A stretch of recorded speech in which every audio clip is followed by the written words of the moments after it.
शांति। आज 11 जुलाई 2023 है। मन मनाभव की स्थिति क्या है और इस मन मनाभव की स्थिति से हम कौन सी प्राप्ति कर सकते हैं, आइए आज के स्लोगन द्वारा सुनते हैं। अलौकिक सुख व मन रस का अनुभव करना है तो मन मनाभव की स्थिति में रहो।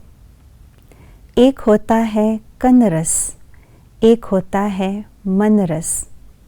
कन रस वो है जब कान के द्वारा कोई अच्छे गीतों के धुन, कोई अच्छी कहानी, कथा या कोई अच्छी बातें सुनते हैं तो थोड़ी देर के लिए, अल्पकाल के लिए जो सुख मन के अंदर पैदा होता है उसको कहा जाता है कन रस। कन रस से कभी भी उन अच्छी बातों को धारणा करने की शक्ति प्राप्त नहीं हो सकती।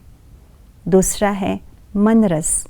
मन रस अर्थात जब मन के अंदर कोई भी बात पहुंच जाती है, मन के अंदर उस बात का रस आ जाता है, पैदा हो जाता है, तो मन के अंदर दृढ़ संकल्प आ जाती है उस विशेष, उस श्रेष्ठ बात को धारण करने के लिए।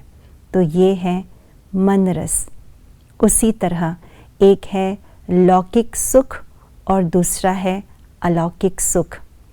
जब भौतिक सुखों का हम इंद्रियों के द्वारा अनुभव करते हैं तो उसको लौकिक सुख कहा जाता है, और जब आत्मा इन इंद्रियों से परे होकर के परमात्मा और आत्मिक सुख का अनुभव करते हैं तो उसी को ही अलौकिक सुख यानी अतीन्द्रिय सुख कहा जाता है। तो आज कहा है कि अलौकिक सुख यानी अतीन्द्रिय सुख और मन रस का अनुभव करने के लिए हमें मन मनाभव की स्थिति में स्थित होना होगा। तो मन मनाभव की स्थिति अर्थात क्या? अपने आप को आत्मा निश्चय कर एक परमात्मा के साथ मन को लगाना, इसको ही कहा जाता है मन मनाभव की स्थिति। और इस मन मनाभव की स्थिति से अलौकिक यानी अतीन्द्रिय सुख और मन रस की अनुभूति कर सकते हैं, क्योंकि परमात्मा ही सुख और शांति का सागर है। जब मन किसी भी चीज़ में हम लगा लेते हैं मन को, तो उस चीज़ का रस पान मन करने लगता है।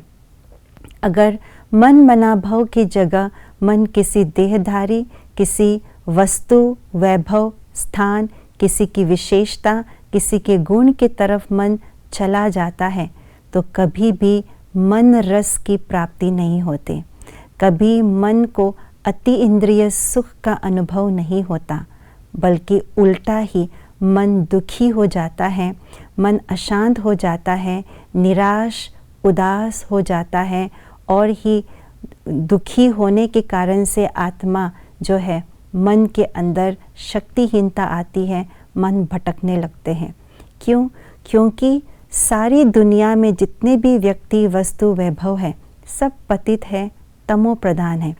अगर मन उन पतित मनुष्यों को, तमो प्रधान चीज़ों को याद करते हैं तो तमो प्रधानता मन के अंदर आ जाती है और उसके प्रभावित हो करके मन दुखी और अशांत हो जाते हैं। और अगर परमात्मा के साथ मन को लगा लेते हैं तो परमात्मा तो है ही परम पवित्र आत्मा, सुख का सागर, प्रेम का सागर, पवित्रता का सागर। तो उनसे जब हम योग लगाते हैं तो आत्मा को वो सुख, अतीन्द्रिय सुख, मन का रस अनुभव होने लगता है। तो आइए आज पूरा दिन मन मनाभव की स्थिति में स्थित रहे और बाबा से अतीन्द्रिय सुख, अलौकिक सुख का अनुभव करें, मन को परमात्म प्रेम के रस से भर दे। ओम शांति।